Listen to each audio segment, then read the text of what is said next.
कार्तिक की बात सुनकर साशा ने हेल्पलेस फील करते हुए थोड़ा रुक रुक कर बोलते हुए कार्तिक से कहा, बॉस, मैं बिल्कुल यही करने वाली थी, पर जब मैंने देखा कि इस ग्रुप के सारे मेंबर्स जो सुपर कार ड्राइव कर रहे थे उन सभी पर फॉरेन लाइसेंस प्लेट थी, इसीलिए मुझे लगा कि उन्हें कुछ भी कहना ठीक नहीं रहेगा। साशा की बात सुनकर कार्तिक अपने मन ही मन में सोचने लगा कि आखिर ये लोग कौन हैं और कहाँ से आए हैं और इन लोगों को मुझसे क्या प्रॉब्लम है। तभी कार्तिक ने कुछ देर इसी तरह सोचने के बाद साशा से कहा, वहां पर अभी भी टाइगर सिक्योरिटी गार्ड्स का एक स्मॉल ग्रुप है जो तुम लोगों को ही फॉलो कर रहा है, और मैं उनसे कह दूंगा कि वो तुम लोगों को प्रोटेक्ट करने में थोड़ा ज्यादा ध्यान दें।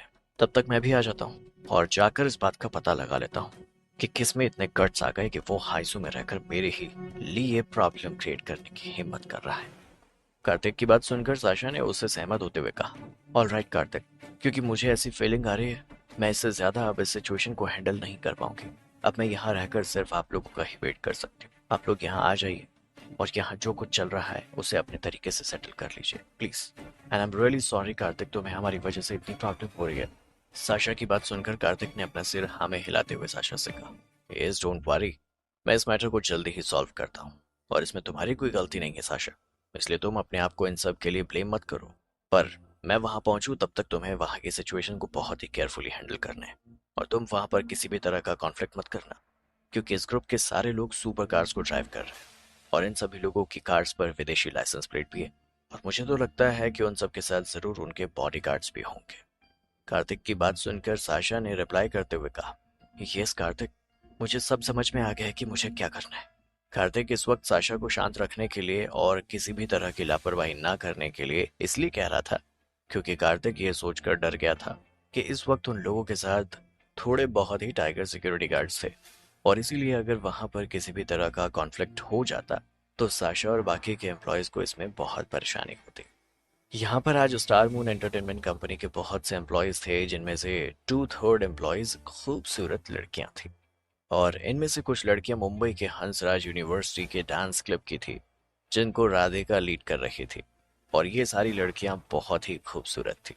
हाँ, पर लड़कियां बहुत सारी थी, जबकि उनके प्रोटेक्शन के लिए टाइगर सिक्योरिटी गार्ड्स बहुत ही कम थे, और अगर वहां पर कोई कॉन्फ्लिक्ट हो जाता और उन स्ट्रेंज ग्रुप के लोगों ने कोई प्रॉब्लम खड़ी कर दी होती तो टाइगर सिक्योरिटी गार्ड्स का ये स्मॉल ग्रुप उनका कुछ नहीं बिगाड़ पाता, और इससे उनके मन में भी ये बात आ जाती कि टाइगर सिक्योरिटी गार्ड्स का ग्रुप किसी काम का नहीं है, और यहाँ तक कि वो हम कुछ लोगों को प्रोटेक्ट भी नहीं कर पा रहा है।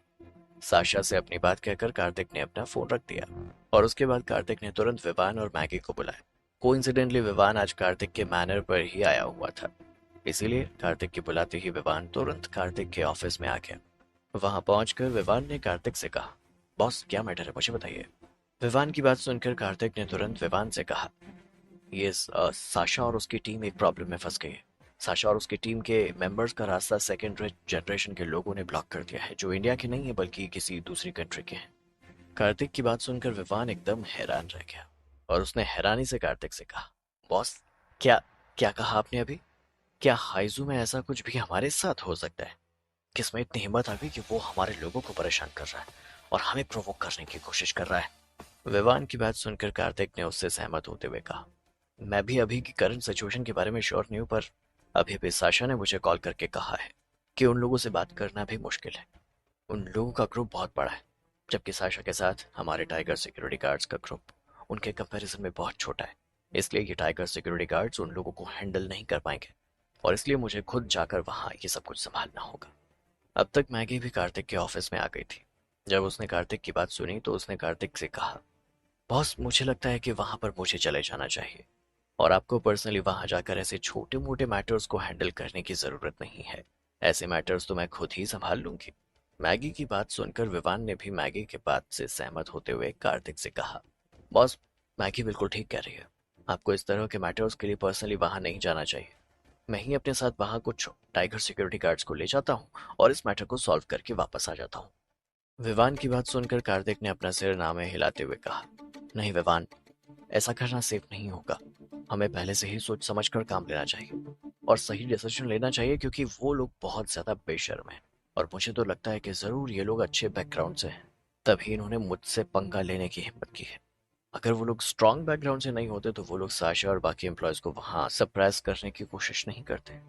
कार्तिक की बात सुनकर विवान ने कार्तिक से सहमत होते हुए और अपने सिर को हाँ में हिलाते हुए कार्तिक से कहा, आप बिल्कुल ठीक कह रहे हैं बॉस। बॉस, अब आपको कितने टाइगर सिक्योरिटी गार्ड्स की जरूरत है? जो लोग साशा और बाकी के एम्प्लॉयज का रास्ता रोककर खड़े हुए थे वो लोग किसी दूसरी जगह के थे, पर वो लोग ऐसे कैसे हाइजू की स्ट्रीट्स को ब्लॉक कर सकते हैं? कार्तिक को इस बारे में ज्यादा सोचने की जरूरत नहीं थी। जिन लोगों ने ऐसा काम किया था वो लोग किसी ऑर्डिनरी बैकग्राउंड से तो बिल्कुल नहीं थे, इसीलिए वो जरूर किसी एक्स्ट्रा ऑर्डिनरी बैकग्राउंड के लोग थे। वरना सेकेंड जनरेशन के ऑर्डिनरी लोग भी जिनके पास अच्छे खासे रुपीस होते थे, वो कुछ ऐसा करने की कभी हिम्मत नहीं करते। तभी कार्तिक ने विवान और मैगी को ऑर्डर देते हुए कहा, मेरे साथ 2 टीम्स वहां जाएंगी, जिसको मोना और विवान लीड करेंगे, और मैगी तुम यही मैनर में रहकर आज रात के बैंक्वेट की तैयारी करो। कार्तिक का ऑर्डर सुनते ही मैगी ने कार्तिक से कहा, ओके बॉस, मैं यहाँ सब संभाल लूंगी और आप भी वहां अपना ध्यान रखिएगा।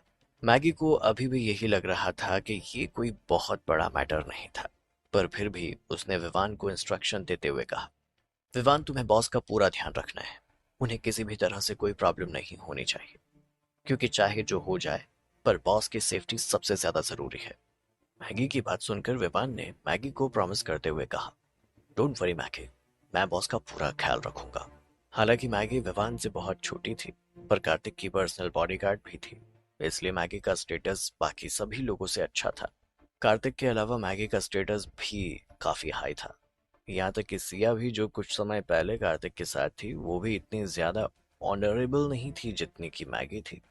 कार्तिक के लिए मैगी बस एक बॉडीगार्ड थी, पर बाकी लोगों की नजरों में मैगी भी कार्तिक के द्वारा पसंद किया हुआ एक वेस थी। इतनी अच्छी पोजीशन होने की वजह से मैगी अपनी बात खुलकर सबके सामने रख देती थी, और किसी में भी इतनी हिम्मत नहीं थी कि वो मैगी के अगेंस्ट जा सके, और अगर कोई ऐसा करता था तो उनको वहां से रिप्लेस किया जाता था। पर मैगी की पोजीशन बिल्कुल फिक्स थी।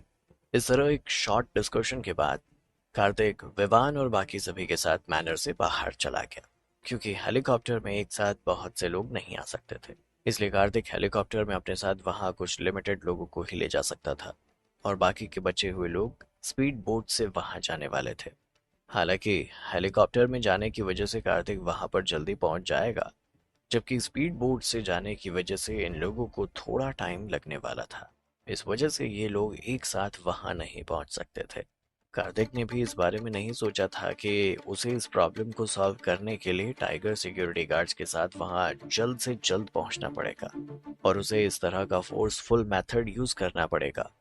कार्तिक को अभी तक नहीं पता था कि वहां पर एक्चुअली चल क्या रहा था, और अगर कार्तिक उन लोगों से इस बारे में डिस्कस कर पाता है तो कार्तिक सबसे पहले यही तरीका अपनाता, और अगर इसके बाद भी वो लोग कार्तिक की बात नहीं मानते तो फिर कार्तिक अपने स्टाइल में उनसे बात करता।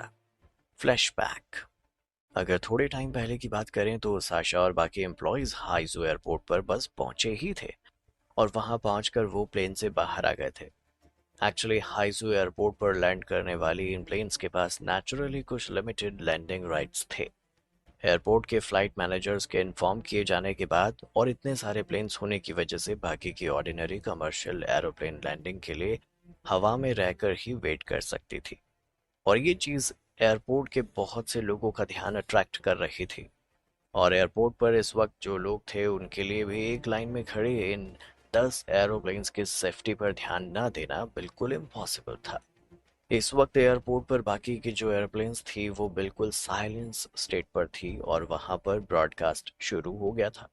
वो सभी प्लेन्स जो टेक ऑफ करने वाली थी वो इमीडिएटली वहीं रुक गई थी, और जितने भी पैसेंजर्स थे अपनी अपनी फ्लाइट्स के आने का वेट कर रहे थे। वो अभी भी कंटिन्यू वेट ही किए जा रहे थे, क्योंकि वो जिस फ्लाइट में आने वाले थे वो फ्लाइट अभी हवा में ही वेट कर रही थी और लैंड नहीं हुई थी। इन फ्लाइट्स को लैंड होने में भी अभी भी थोड़ा बहुत टाइम और लगने वाला था, इसलिए इन पैसेंजर्स को अभी थोड़ी देर और वेट करना पड़ सकता था। इस वजह से एयरपोर्ट पर जो लोग थोड़ी जल्दी में थे उन्हें गुस्सा आ रहा था, और वो एक दूसरे से कंप्लेंट्स करने लग गए।